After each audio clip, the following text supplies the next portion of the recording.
ॐ स्थापकाय च धर्मस्य सर्वधर्मस्वरूपिणे अवतारवरिष्ठाय रामकृष्णाय ते नमः।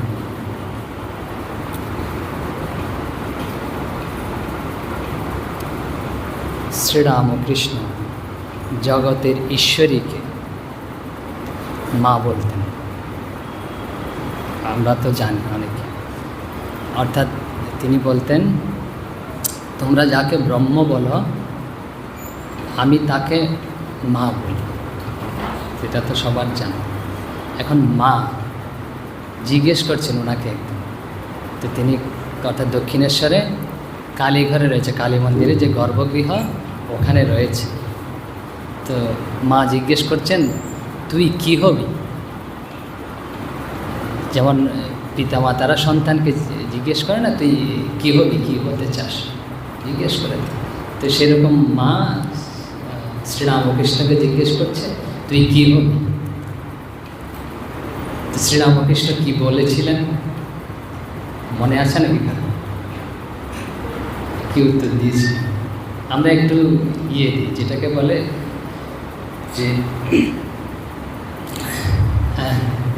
যে সূত্র দিই। কালকে হচ্ছে অক্ষয় তৃতীয়া, অক্ষয় তৃতীয়া। তো অক্ষয় তৃতীয়াতে যা করা হয় তা নাকি অক্ষয় হয়ে থাকে। যদি ভালো কাজ করি, যদি মন্দ কাজ করি, তা অক্ষয় হয়ে থাকে।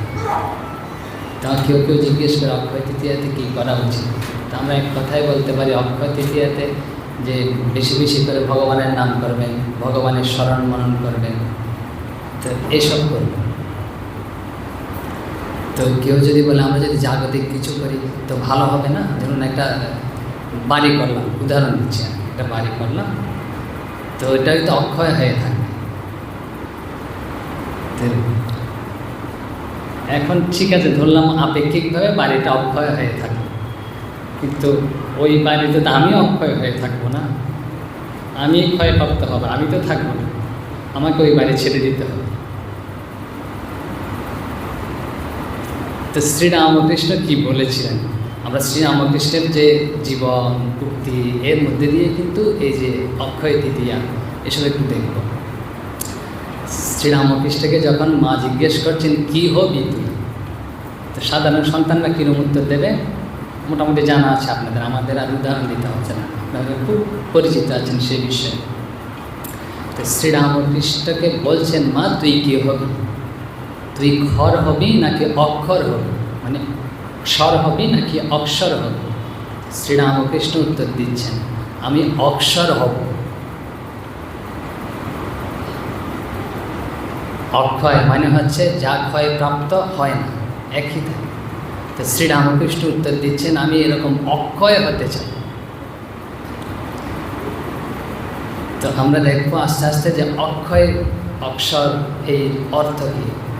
এর পূর্বে আরেকটা জিনিস দেখি, শ্রীরামকৃষ্ণের যে ধ্যান মন্ত্র আছে, যে অভেদানন্দ মহারাজ শ্রীরামকৃষ্ণ সম্পর্কে লিখেছিলেন, হৃদয় কমল মধ্যে রাজিতম নির্বিকল্পম সদসৎ ভেদাতীতম দিয়ে শুরু করেছে। তারপরে গিয়ে রয়েছে প্রকৃতি বিকৃতি শূন্যম নিত্যমানন্দ মূর্তি বিমল পরমহংসং রামকৃষ্ণং ভজাম। বলছে প্রকৃতি বিকৃতি শূন্য। প্রকৃতি মানে কি, আমরা বলি এই লোকটার প্রকৃতি এরকম, প্রকৃতি মানে হচ্ছে স্বভাব।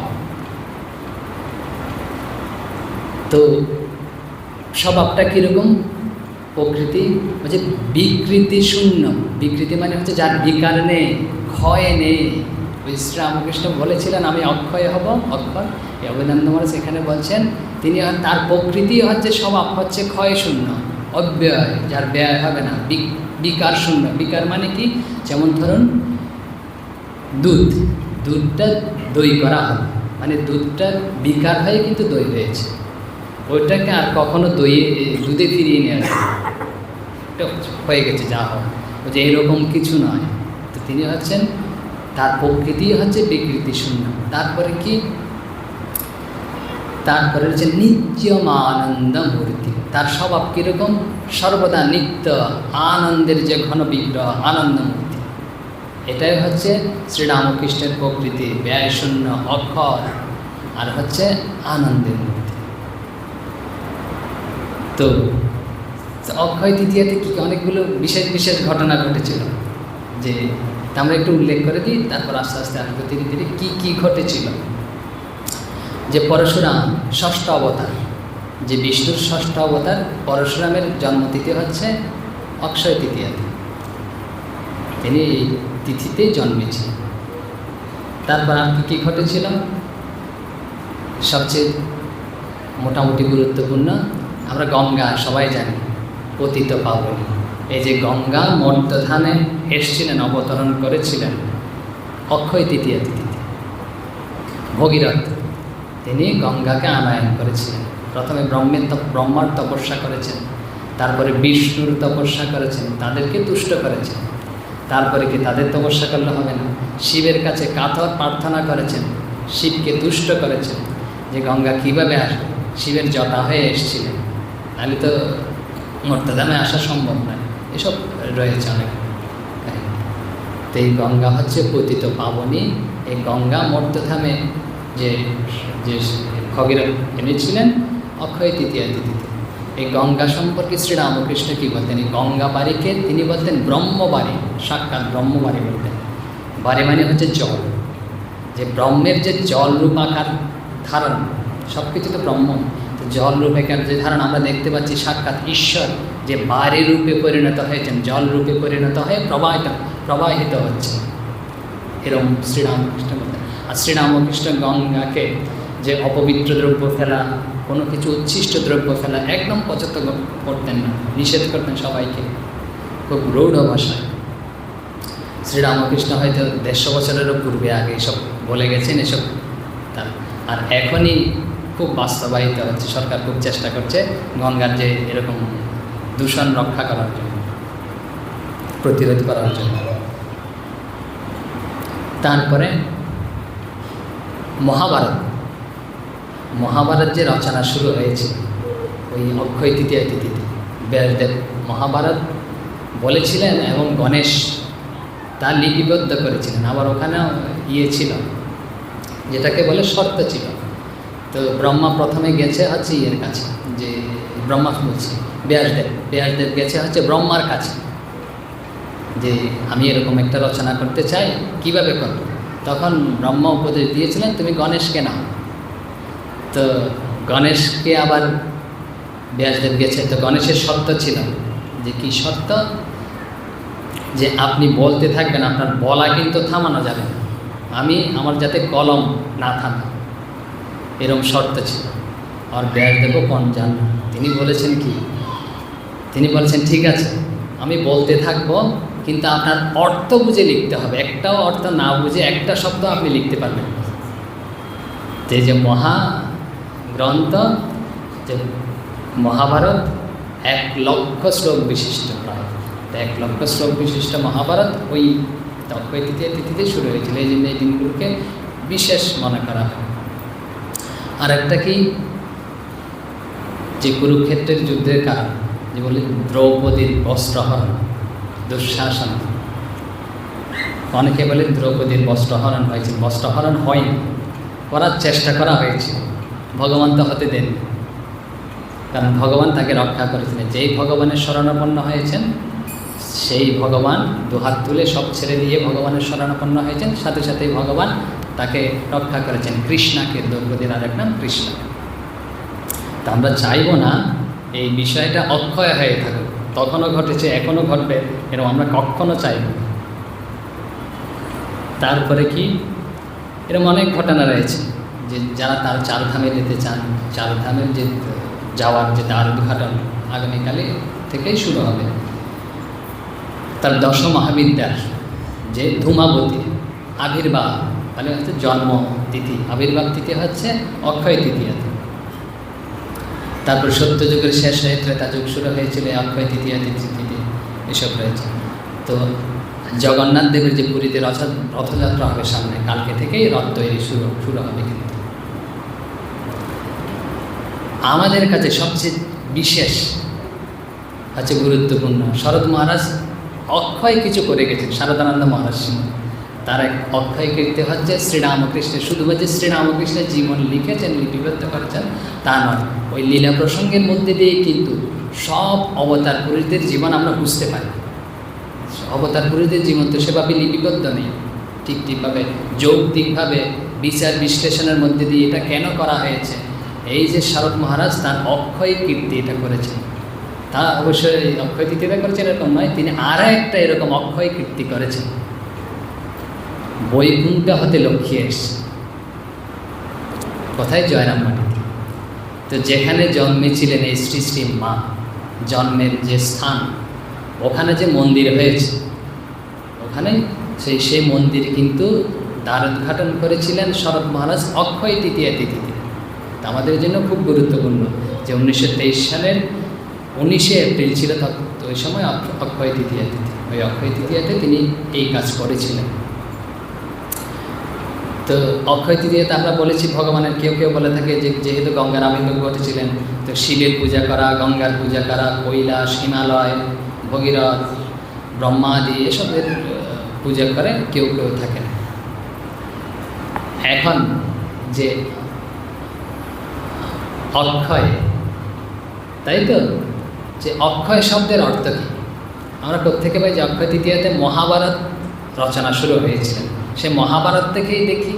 মহাভারতের হচ্ছে গীতা হচ্ছে একটা অংশ, সেই গীতা থেকেই দেখি ভগবান কি বলছেন, অক্ষয় শব্দের কী অর্থ করছেন। শ্রীরামকৃষ্ণ বলছেন আমি অক্ষর হব, অক্ষয় হব, যে অক্ষয় তৃতীয়া যা করলে ক্ষয় হয় না, সে অক্ষয় শব্দের অর্থ করছেন ভগবান। বলছে অক্ষরং ব্রহ্ম পরম স্বভাব আধ্যাত্ম মুচ্যতে। বলছেন অক্ষরকে পরব্রহ্ম বলা হয়, অর্থাৎ পরব্রহ্মকেই অক্ষর বলা হয়। অক্ষর শব্দের অর্থ কি? যা একটু আগে বলেছি, যা ক্ষয়িত হবে না, যা ব্যয়িত হবে না, একই থাকবে। কে থাকবে? এ পরব্রহ্মই, যে পরমাত্মাই চিরকাল একই থাকবে, যা ক্ষয়িত হবে না।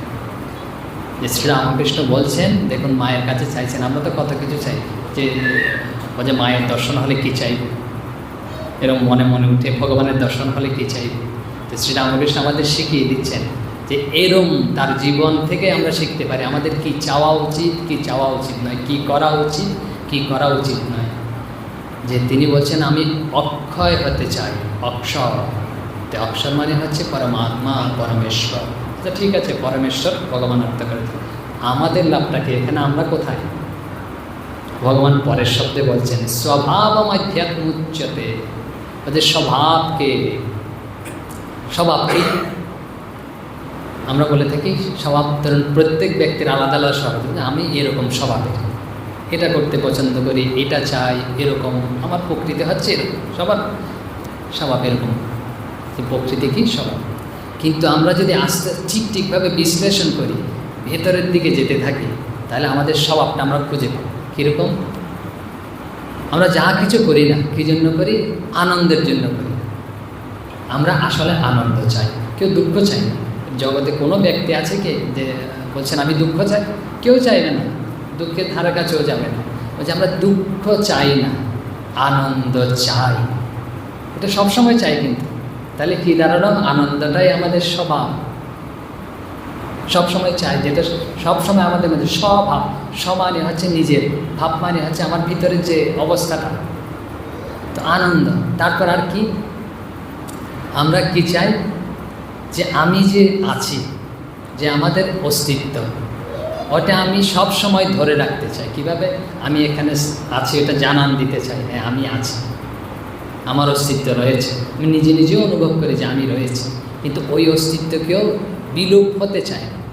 বিভিন্ন যা যা কাজ করে না, ধরুন কিছু একটা স্বামীজি বলেছেন দাগ রেখে যেতে চাই। দাগ রেখে যাওয়া মানে কি? আমার যে অস্তিত্ব টিকিয়ে রাখার চেষ্টা, আমি এরকম। অথবা হয়তো আপনি একটা অনুষ্ঠানে গেলেন, সবার কাছে চাইবেন খুব ভালো করে সেজে গুজে যাচ্ছেন, কী বলে একটু ভদ্র স্মার্ট এরকম দেখেন। কেন? নিজেকে প্রকাশ করার জন্য। তার মানে হচ্ছে আমি যে রয়েছি, আমার যে একটা অস্তিত্ব রয়েছে, আমি যেন একটু ব্যক্তি রয়েছে, ওটা উপস্থাপন করার জন্য।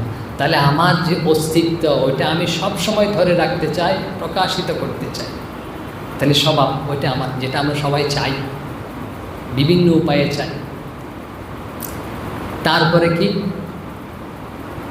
জ্ঞান। আপনারা যে বসছেন এখানে কিছু জানার জন্যই তো বসছেন, জানার আকাঙ্ক্ষা আছে বলেই তো বসছেন। তো সবাই শুধু এই বিষয়ে না, সব বিষয়ে আমাদের জানার আকাঙ্ক্ষা রয়েছে। একদম যে অজ্ঞ ব্যক্তি, সেও কয়েকজন লোক যেখানে জড়ো হয় না, সেখানে উকি দিয়ে দেখে যে এখানে কী ঘটছে, মানে জানার ইচ্ছে।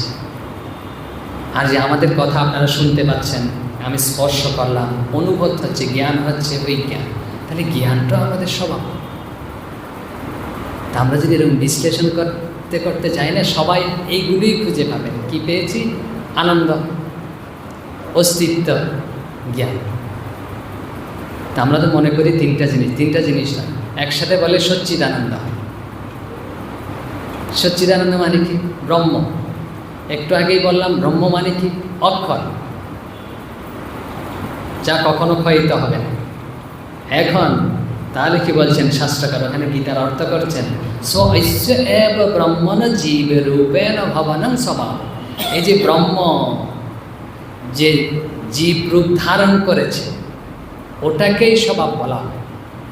যে আমাদের মধ্যে সেই যে পরমেশ্বর, পরমাত্মা প্রত্যেগাত্মা রূপে রয়েছেন, সেই ভগবান আমাদের মধ্যে রয়েছেন,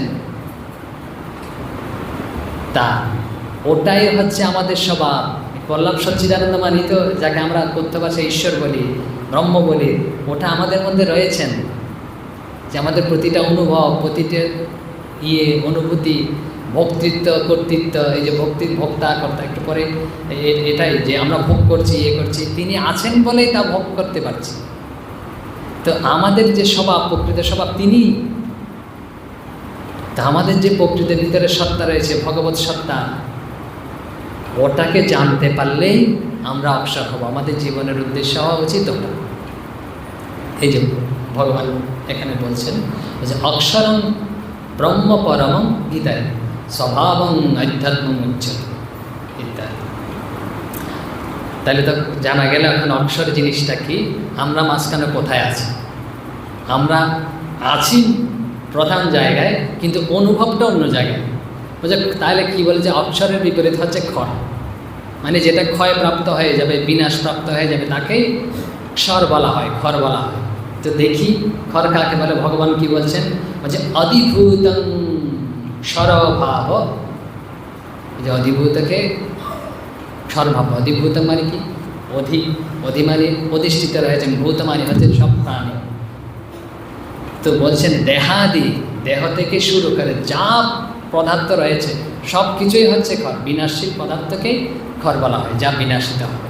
তো আমার স্বভাব কি? সবটা হচ্ছে ভিতরে যে স্বভাব রয়েছে, আনন্দ, অস্তিত্ব, জ্ঞান। আর আমি ভাবছি কি? আমি হলাম শরীর। এই যে এটা শরীরটাতে বিনাশপ্রাপ্ত হয়ে যাবে, তা আমার কোনটাতে থাকা উচিত? যেটা নষ্ট হবে না, অক্ষর পদার্থ, ওটাতেই তো সবসময় থাকা উচিত। কি করি আমরা? বলছি যা করবে তা অক্ষয় হয়ে থাকবে। বিভিন্ন কিছু করার চেষ্টা করি এই অক্ষয় করার জন্য। হয়তো যে কি ধন দৌলত যাতে অর্থ হয়, এরকম চেষ্টা করি। আসলে এটা তো ক্ষর পদার্থ, ব্যয় তো হয়ে যাবে। শরীরকে রক্ষার খুব চেষ্টা করি, এটাও ক্ষর পদার্থ, ব্যয় হয়ে যাবে। এখন একটু আখ্যায়িকা বলি, একটা গল্পের মধ্যে দিয়ে বলি, যে উপনিষদ থেকে, বেদ থেকে একটা গল্প বলি। কীরকম? রাজা জনক রাজা একটা সভার আয়োজন করেছে। ওখানে সবাই কারা উপস্থিত থাকবেন? সবাই উপস্থিত থাকবেন হচ্ছে যারা খুব পণ্ডিত ব্যক্তি, ব্রাহ্মণ ব্যক্তি, উঁচু সাধু ব্যক্তি, তাদেরকে তিনি সবাইকে আমন্ত্রণ করেছেন। তাদের জন্য আবার উপহারেরও ব্যবস্থা আছে, উপরে যে বলছেন তিনি জনক রাজা ব্রাহ্মণদের সব আমন্ত্রণ করেছেন।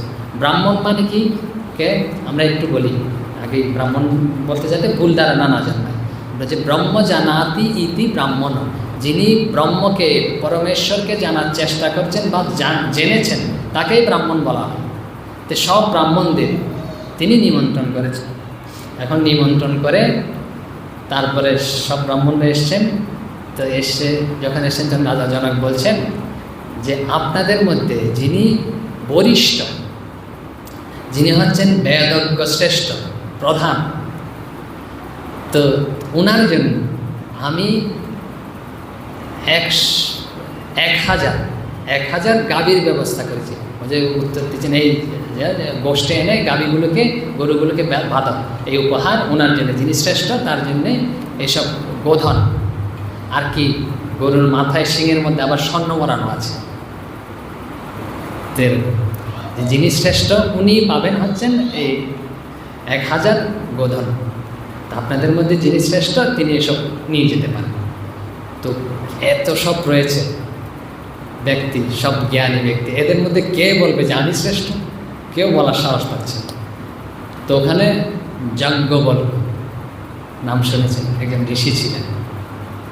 তিনি শিষ্যকে ডেকে বলছেন যে হে শিষ্য, এই গোধনগুলোকে তুমি আশ্রমের দিকে নিয়ে যাও, মানে আমার গৃহের দিকে, আমার আশ্রমের দিকে নিয়ে যাও। যাজ্ঞবল্ক্য বলছেন। তো সবাই তো এরকম অবাক হয়ে দেখছেন, যে কেউ সাহস করছেন না। উনি একমাত্র শিষ্যকে বলছেন এগুলো নিয়ে যাও, এগুলো আমার। তো ওখানের মধ্যে একজন যে প্রশ্ন করছেন যাজ্ঞবল্ক্য বলছে অশ্বল নামের একজন যে ব্রাহ্মণ, মানে হচ্ছে ঋষি, তিনি প্রশ্ন করছেন, আচ্ছা আপনি যে বললেন যে এরকম নিয়ে যেতে, আপনি কি নিজেকে দাবি করছেন যে আপনি ব্রহ্মজ্ঞ, শ্রেষ্ঠ, ব্রহ্ম বরিষ্ঠ, সবচেয়ে জ্ঞানী ব্যক্তি? তখন যাজ্ঞ বলছেন আমি কখনো এই কথা বলছি, আমি কখনো বলছি না যে আমি শ্রেষ্ঠ। তো এরমই তো কথা হয়েছে, যিনি শ্রেষ্ঠ এসব নিয়ে যাবেন। বলছে না, আমি শ্রেষ্ঠ ওই জন্য নিয়ে যাচ্ছি না, আমার এসবের প্রয়োজন আছে। আমার তখন তো ধন মানে হচ্ছে গরুই ধন। বলছে আমার গোধনের প্রয়োজন আছে, এই জন্যই নিয়ে যাচ্ছি। আমি ব্রহ্মিষ্ঠ, যারা ব্রহ্মিষ্ঠ আছে তাদেরকে প্রণাম। তো আমি যে ব্রহ্মিষ্ঠ এই জন্য আমি নিয়ে যাচ্ছি না, আমার প্রয়োজন আছে এই জন্য নিয়ে যাচ্ছি। দেখুন আসলে কি বিনয়, উনি সবার মধ্যে শ্রেষ্ঠ, পরে প্রমাণিত হবে। তো দেখুন বলছেন হ্যাঁ আমি জ্ঞানী, অহংকারে যে অহংকারী না তার মধ্যে কখনো জ্ঞান হবে না। শ্রীরামকৃষ্ণের ভাব আছে যে যার জ্ঞান হয়েছে প্রকৃতি তিনি বিনয়ী হবে, আর হচ্ছে যার প্রকৃত জ্ঞান আছে তিনি কখনো দাবি করবে না আমি জ্ঞান। তো যাজ্ঞবল্ক্য বলছেন নিয়ে যান।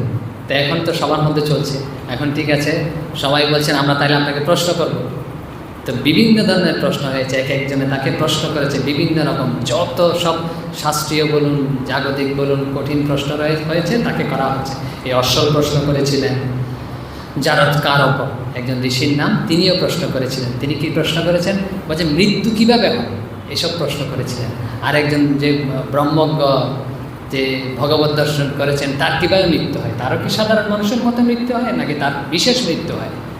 তো যাজ্ঞবল্ক্য বলছেন যে বাইরে থেকে বোঝা যায় না যে মৃত্যুর দিয়ে আমরা যেতে পারি। যে ভগবান লাভ করেছে, ব্রহ্মজ্ঞ, নির্গুণ ব্রহ্মজ্ঞানী, তার যে অবস্থায় মৃত্যু হোক না কেন, হয়তো পবিত্র স্থানে বা অপবিত্র স্থানে, গঙ্গায় বা নর্দমায়, বিছানায় বা যে অবস্থায়, কোনো কিছু ভালো কিছু বলে বা অন্য কিছু বলে, যে অবস্থায় তার শরীর যাক না কেন তিনি ব্রহ্মে লীন হবে। এই কথা তিনি আরও অনেক কথা আছে, সব তো বলা যাবে না। তো এরকম বলেছিলেন, একটা উদাহরণ দিলাম। তো এসব অবশ্যই আমাদের মহারাজের জীবনেও আছে, আমরা ওদিকে যাচ্ছি না। তো এইসব প্রশ্ন করেছেন, এইসব পত্রের উত্তর দিয়েছেন। আরও প্রশ্ন করেছেন লাক্ষায়নী, উষন্ত চাক্রায়ন, তার কহল, এসব কৌশিতকে এরা প্রশ্ন করেছিলেন। তার উদ্বাল কারণী, গৌতম, এসব বিভিন্ন জনে প্রশ্ন করেছেন। কিন্তু সবচেয়ে চূড়ান্ত প্রশ্ন কে করেছেন যে গার্গী ওয়াচক নবী। গার্গী মহিলার নাম, কিন্তু মায়েরা রয়েছে। তো মায়েরা শুধু রান্না করলে, তখনকার দিনেও দেখুন এই যে ব্রহ্মবিদ যে বরিষ্ঠ জ্ঞানীদের মধ্যে শ্রেষ্ঠ, এদের মধ্যে মায়েরা ছিলেন, কিন্তু এদের সবার প্রশ্নের উত্তর দিয়েছেন যাজ্ঞবল্ক্য।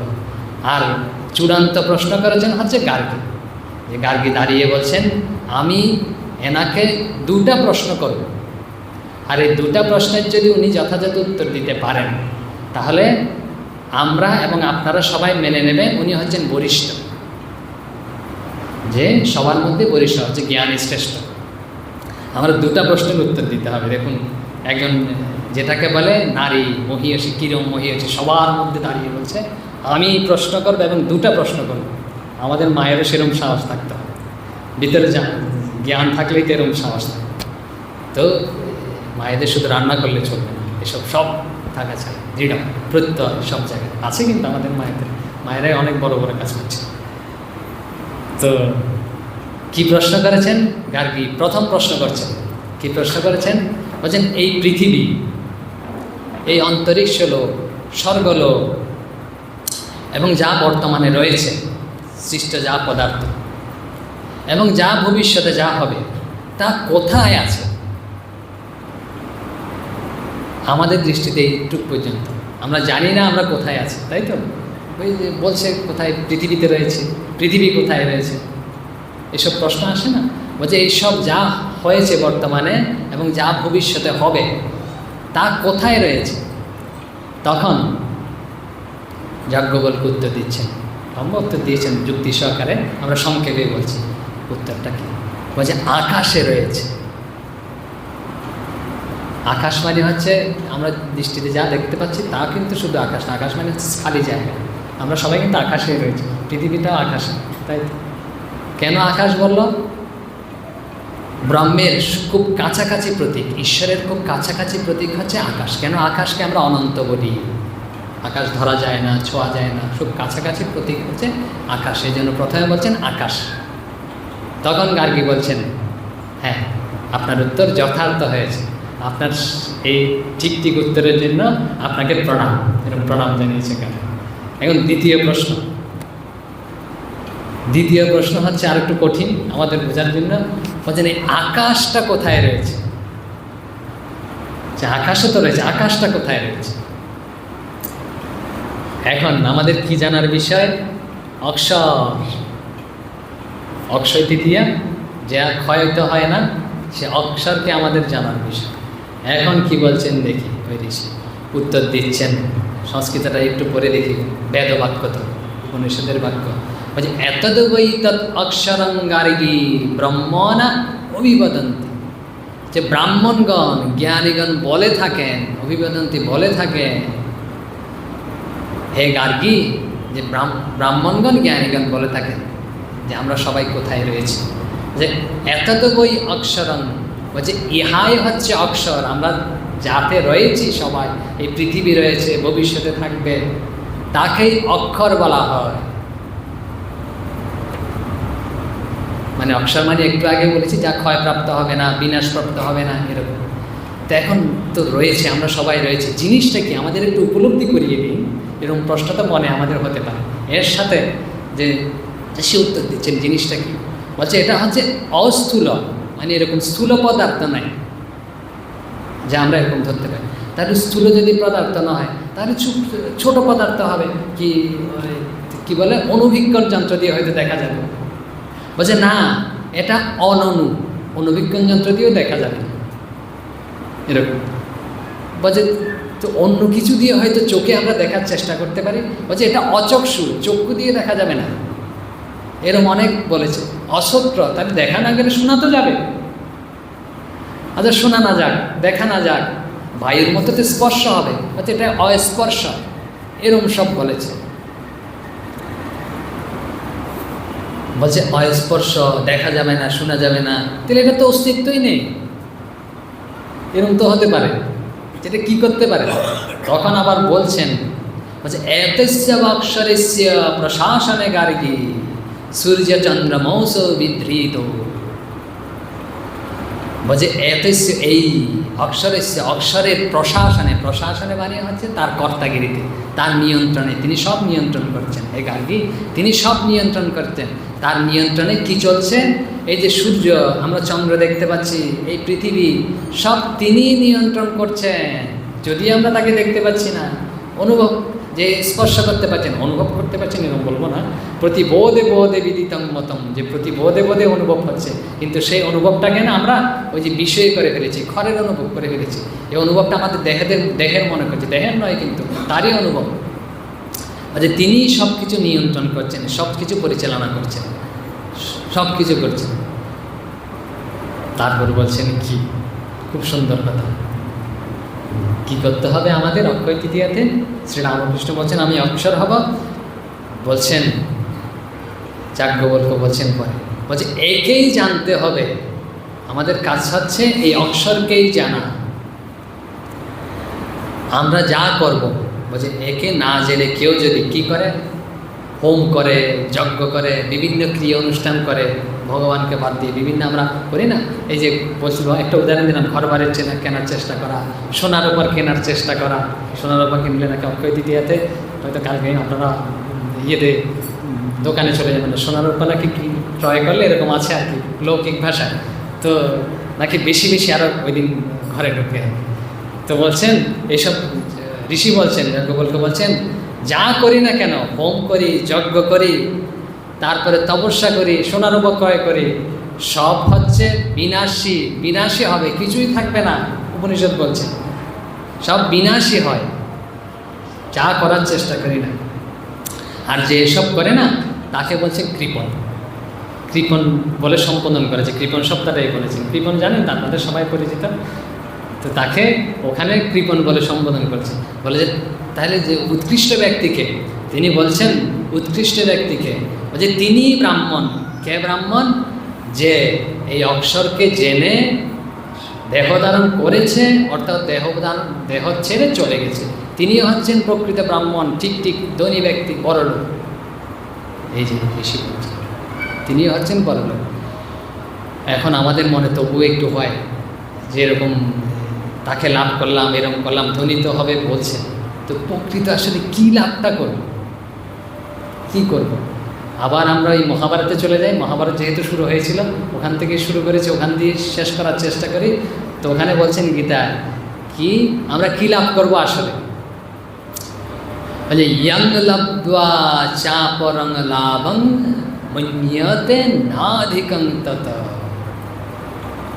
বলছে যাকে লাভ করলে, এই অক্ষরকে লাভ করলে, যা লাভ করলে, লব্ধ আচ্ছা অপরং লাভং, অন্য কোনো লাভকে, মন্যতে নাধিকং তত, অধিক মনে হয় না, ক্ষীণই মনে হয়। এই ওনাকে লাভ করলে না, অন্য সব লাভ একদম তুচ্ছ মনে হয়, সেটাই লাভ করবা।